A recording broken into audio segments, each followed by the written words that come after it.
They don't want us to fix it. They don't want solutions to a problem. They just want an ear to listen to. I think that as men, we can do a better job of doing that. And I know for me personally, I have not done a good job of doing that. I'm a very, very black and white, to the point kind of person, like most men are. And we have different degrees and scales of that. But what I'm learning is that I need to just be an ear sometimes and listen. That's major. And that will quail a lot of that dissatisfaction. We try to find a solution. We're solution finders, right? Exactly. You're presenting a problem. Okay, I got a solution. But they just want to hear, oh, that sucks.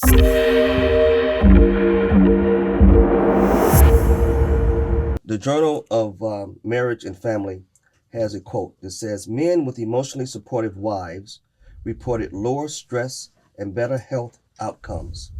This reinforces the idea that emotional reciprocity. Thank you. Reciprocity isn't just nice, it's necessary. Mm-hmm. I love my wife to death, man. Yeah. We've been married, many years. And my wife is supportive most of the time. And to Brandon's point earlier, as men, what did you say? We are the thermostat?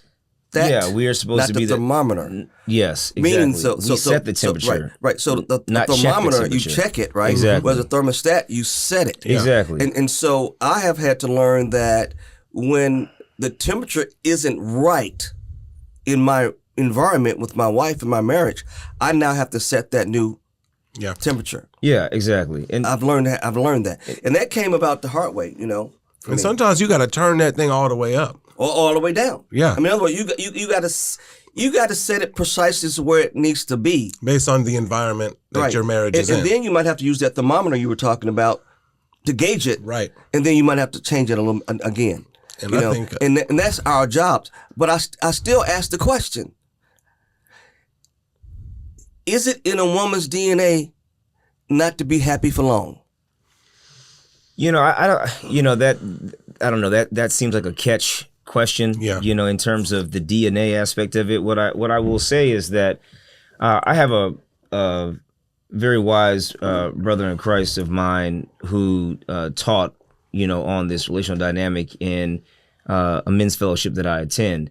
And Jake had a great way of describing this. And he said that, the reason why, for example, women will come to us and want to provide innocuous details about a story and dive into the very specifics of a particular topic or subject. And we're just trying to, get to the conclusion, get to the end of it. What's the meat of it, right? And he mentioned this thing called the meta report that was very profound to me. And he said that if you look at the dynamic of men and women, men are responsible for the hunting, the primary provision, right? So they're going out. It's very, very black and white. I have to go and kill the buffalo, kill the gazelle, the deer, whatever else, right? There's a very tactical way about moving. It's very precise. Whereas the woman is going out in the meadow and gathering things for the household. She's gathering berries. She's going through the foliage. She's picking certain things, okay? And she has to be very cognizant of this mushroom has these spots on it. This one can kill you. This one's for food. This berry can be eaten. This one cannot. The details. Right? And so she wants to come home. When you come home from the hunt, it's very black and white. Did you kill it? I killed it, right? Where she wants to say, no, let me tell you about the day. I went out and then I ran into this and then I saw this and I saw this. Found some mushrooms. They're beautiful. And these are that, right? And they want to give the meta report of what they saw in the field. Yeah. And what Jake said was that we have to be a lot more patient with our wives and be willing to listen to the meta report. A lot of times what we hear is just a lot of complaining. Right? I came home from work and so-and-so was gossiping about so-and-so and so-and-so said this and so-and-so said that. But they're just giving the meta report. They don't want us to fix it. They don't want solutions to a problem. They just want an ear to listen to. I think that as men, we can do a better job of doing that. And I know for me personally, I have not done a good job doing that. I'm a very, very black and white, to the point kind of person, like most men are. And we have different degrees and scales of that. But what I'm learning is that I need to just be an ear sometimes and listen. That's major. And that will quail a lot of that dissatisfaction. We try to find a solution. We're solution finders, right? Exactly. You're presenting a problem. Okay, I got a solution. But they just want to hear, oh, that sucks. They just want to, yeah, exactly. They just want to, and so what I've realized is that my wife, I'll have to ask now, say, okay, help me understand what you want from me here. Do you are and that has helped. It's like, am I just to be listening here? And she'll say, yeah, I just want you to listen. Okay, cool. Now I have an expectation of, I'm not going to give you an answer. I'm not going to give you a solution. I'm not going to tell you how to fix it or solve the problem. I'm not going to make a face. I'm just gonna listen, and I'm gonna say, wow, that's crazy. Yeah, man, that's wild, man. How you feeling about that? I have to I'm say, feeling line. okay. And then you know what? And then the thing passes, and the next hour she's talking about something else. She's showing me a TikTok, and she's laughing. But when we don't acknowledge those things, that's when I think a lot of the problems from our end comes, and then we revert to the conflict avoidant. I just want peace. But we need to do a better job nurturing an environment to where the woman feels like she's in a place where she can feel safe, secure, and she can come and confide and give the meta report. No, I agree with that. Which leads us to this effect that you were talking about. Many men grow up without a model of healthy emotional expression, especially fatherless men. In marriage, this can lead to either shutdown or passive peacekeeping, which masquerades as happy wife, happy life, but actually avoids true connection. What is this effect from, though, Byron, that you're mentioning here? The emotional, what are you asking me? Yeah, like where is this? Where are you pulling this side effect from? What is this from? Where's this coming from? This is from the Searching for Dad book. Oh, okay. Okay. Yeah, well, I didn't know that, so I don't know if the people know that. Yeah, okay. Yeah, It's coming from the Searching for my book I wrote. Which side effect specifically? Well, side effect number 3, emotional repression. Yeah. Yeah, and But I think you're saying something, because I'll speak to this real quick. Single mother households, right? And I've been in there. My mom was a single mom, teenage mom at that. right. And so I think that gives a unique blend. And as a disclaimer, I love my mother. It's all grace, it's love, it's forgiveness. I'm going to call a spade and not in the hopes to hurt her, right? But as a single mother, teenager who's not mentally developed all the way, right? And in the single mother piece, she'd get overwhelmed. So it's easy for me to, with my feelings, my problems, my issues, be told, no, stop, not right now. I got my own thing going on later. So it was a learned behavior for me to suppress and try to read at a better time. And so a lot of times we overwhelm them, the women anyway, especially if they're already having big feelings. Okay. So that's what I say. My mother, she's having big feelings. There was no space for my feelings as a kid. So Byron, I have a question. So what you're saying is what you're implying here, I guess, from the research that you've done from your book, in terms of emotional repression, that men that are fathers, that grow up without fathers, are more likely to experience issues in their marriage with understanding how to properly express their emotions with their spouse, which leads to them being conflict avoidant. Is that what you're saying here with this number, this side effect here? I'm saying that yes, definitive answer to that is yes. However, a boy can grow up with a father in house. I've learned it still depends on the dynamics of the relationship that his father has with his mother. So a fatherless boy growing up fatherless, or one with a father, can have the same side effect. Mm-hmm. But I guess what I'm saying is, there disproportionately, do you think, I would surmise that there would be disproportionately more men that didn't grow up with a father present in the household. Well, yeah, going into marriage would have issues. That makes and sense, though. Yeah, that makes sense. Yeah, I mean, that makes sense because they didn't have the experience of the role model. Right. You know? What I know is that in my household, we got a good balance when it comes to parenting. Right. My wife can get overwhelmed, start tripping sometimes, just like I can. I get fussy. But having the freedom of both parents can kind of help call out the other one or go tend to the child. Mom's tripping, I can go speak to the boy, help there. If he's struggling with big feelings, so sometimes he's frustrated with me, sometimes he's frustrated with his mom.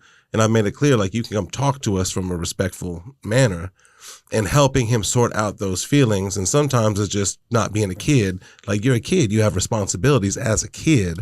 And sometimes it is relevant and valid. Like, you know what, I can see how you could have taken what I said there as such.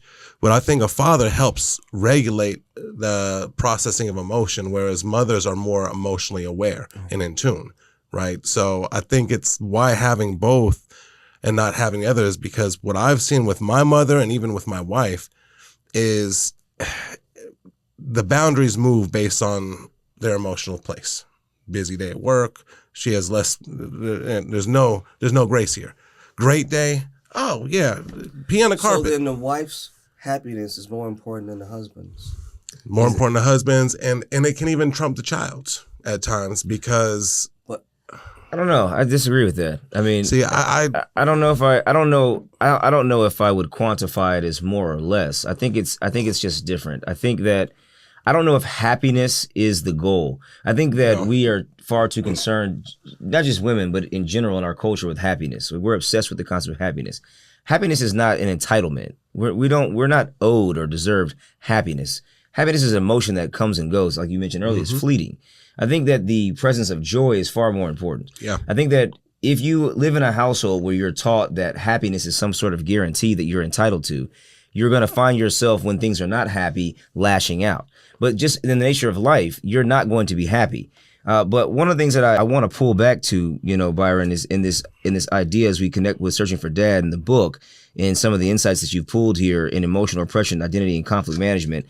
The thing that sticks out to me in this idea of emotional repression and bringing into the child dynamic is, do you think that what are the effects of a husband who is conflict avoiding, placating to the wife's emotions? What is the impact and the effect of that on the children in that household?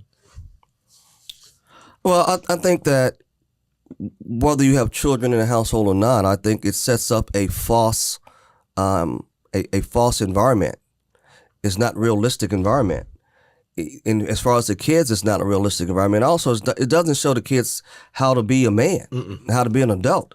It just shows them how to placate. Yeah. And that's what they learn. How to get their way if it's like a girl in the house. If there's a female in the house and she sees this is working for mom, it may work for me too. It may affirm a poor behavior that may hurt her long down the road in marriage, when the husband may get tired of, oh, this is how it was in my house. It wasn't in my house. Well, also, I've had talk to guys who grew up without their fathers, or with their fathers placating to their moms. And I remember I was in, they called it the Tri-Cities. It's Moline, Illinois, up in that area. They call it the Tri-Cities. I can't think of those other three cities. In the Midwest, y'all, not Texas. No, in the Midwest. In the Midwest. I was in here thinking like... no, it's Moline, Moline, no. And I was talking, and one of the problems he had was his father would placate and do all these things to make his mother happy.